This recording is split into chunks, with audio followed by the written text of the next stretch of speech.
Greetings, my dear viewer. You're on the channel The Price of Cheating. The channel is for those who appreciate traditional family values and condemn adultery. So be sure to subscribe to the channel. Let's get started. Why should I even consider anger management or therapy? Honestly, I behaved exactly as anyone else in my situation would have. It's not like I went too far or did something outlandish. Sure, a few people got tangled up in the chaos, but honestly, they had it coming. Their choices disrupted my life, and now they're dealing with the fallout.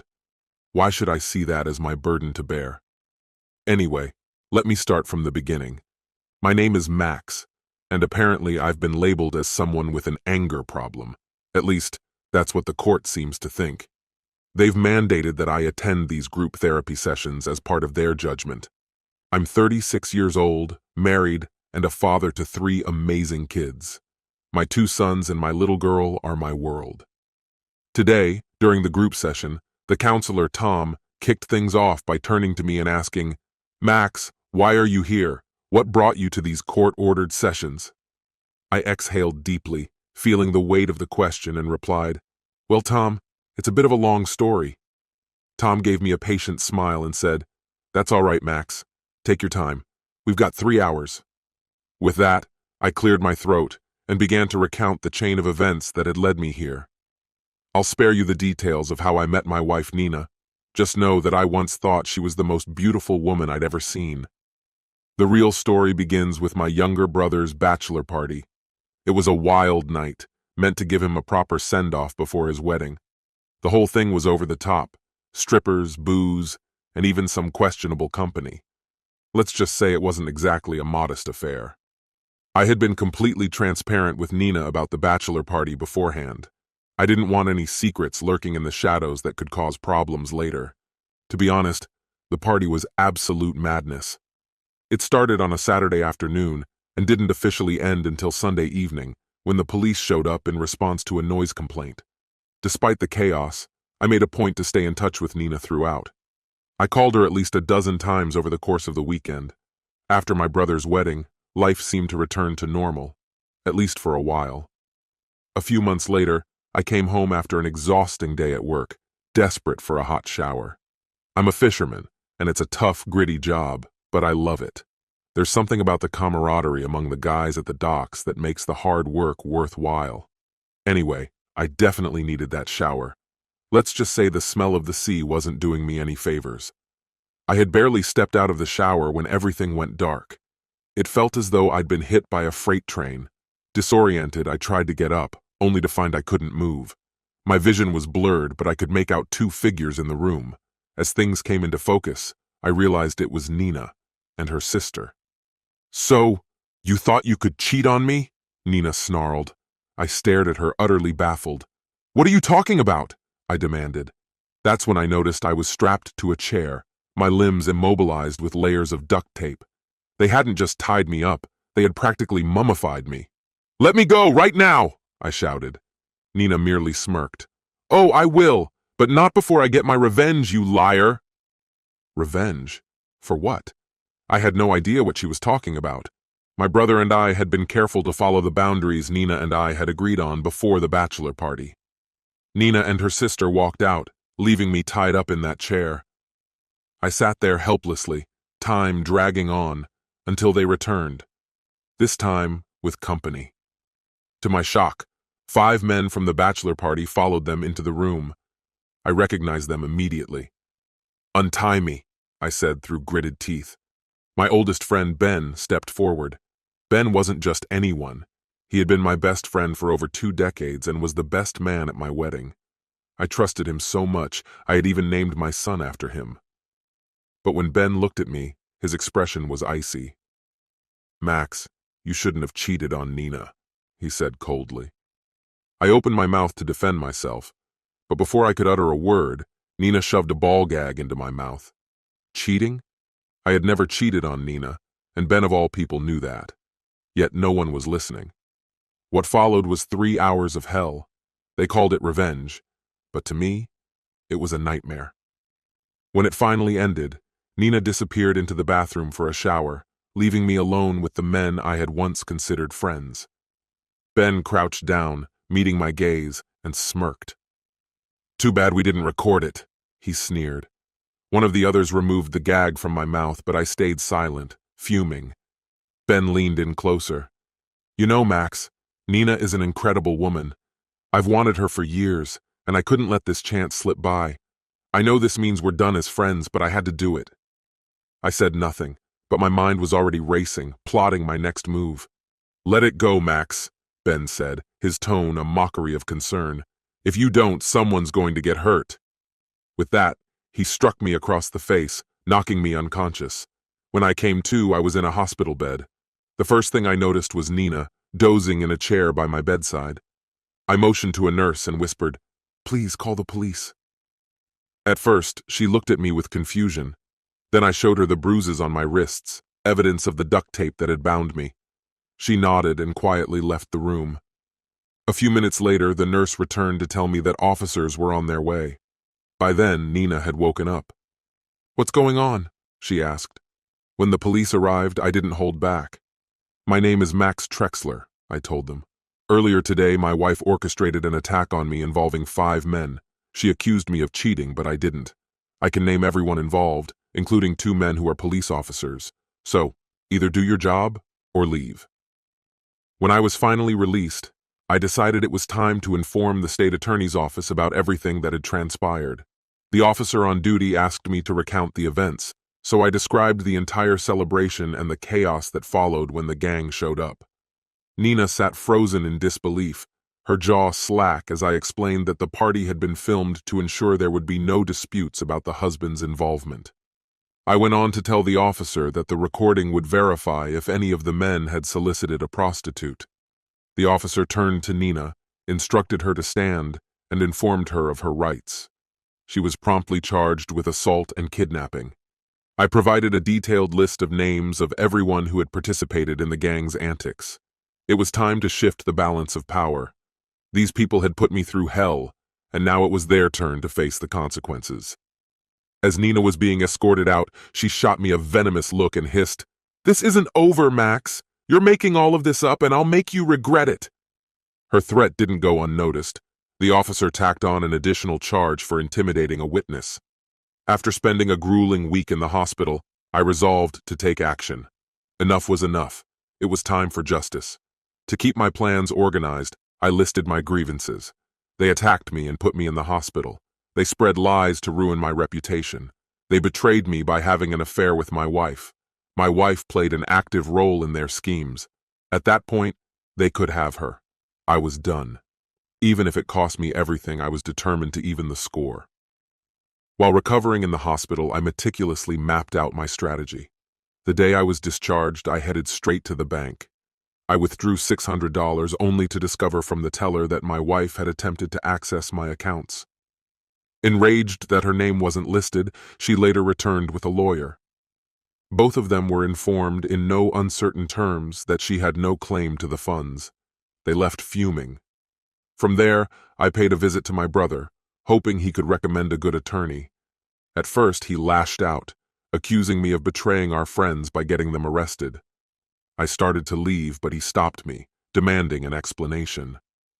For the next hour, I laid everything bare, recounting the betrayal and its fallout.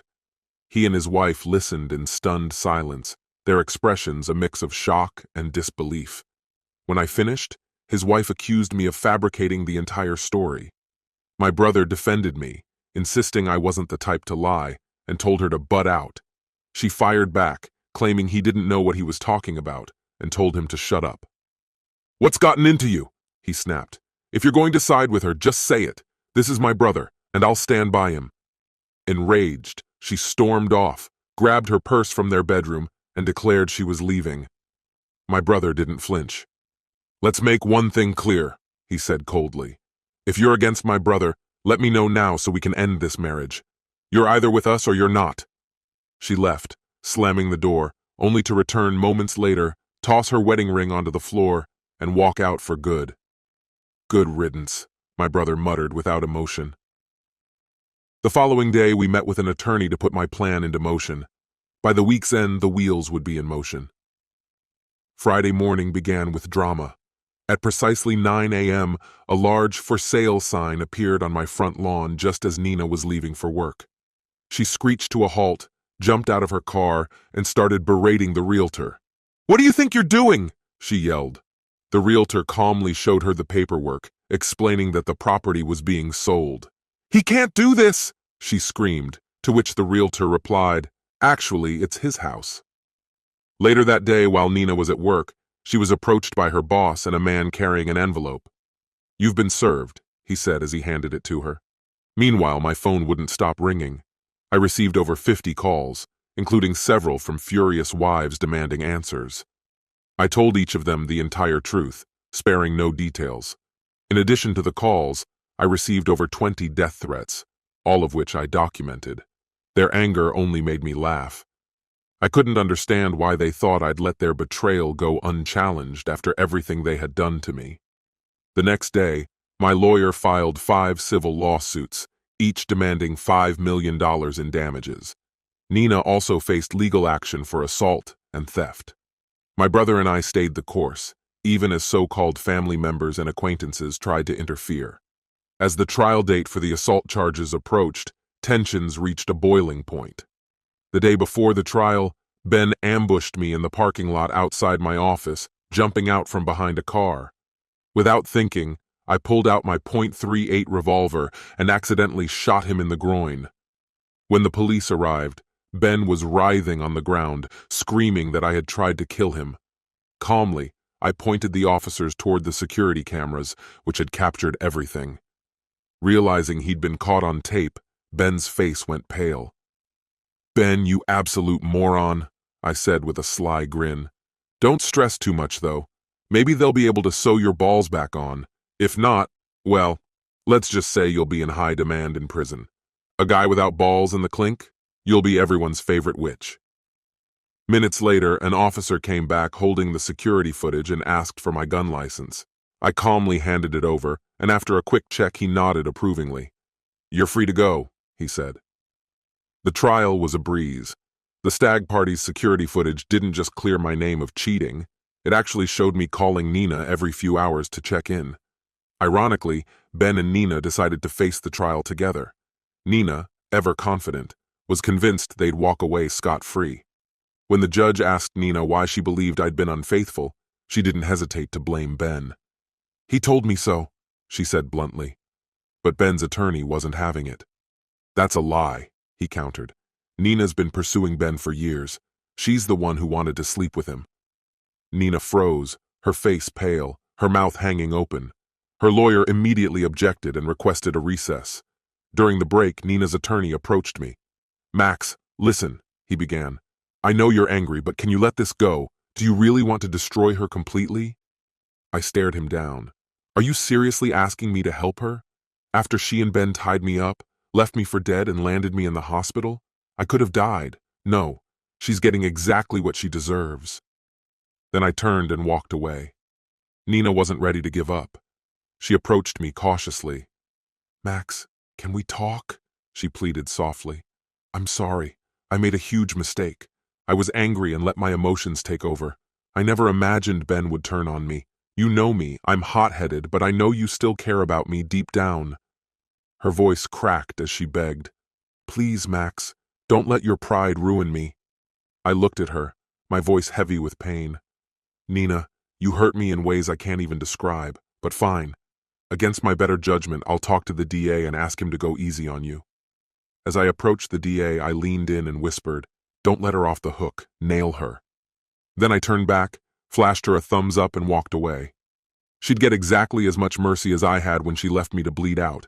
None. In the end, Nina received a 5-year sentence. Ben, however, got 20. Their punishments rippled through our circle of friends, sending everyone into a panic. The other guys, terrified they'd be next, scrambled to cut deals with the authorities.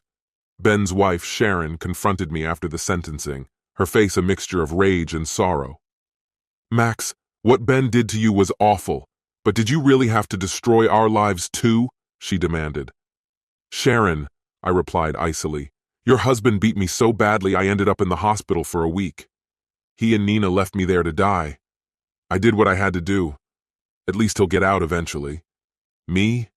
I lost everything. My wife, my friends, even some of my family. So tell me, who's the real victim here? Without waiting for her response, I walked away. You'd think that would be the end of it, but life had other plans. While Ben was still in jail awaiting transfer to prison, I got arrested for drunk driving. During my 10-day stint in county lockup, I made it a point to give Ben a proper send-off. I beat him senseless in the rec room, smashed a metal tray into his face, and kicked him in what remained of his manhood more times than I could count.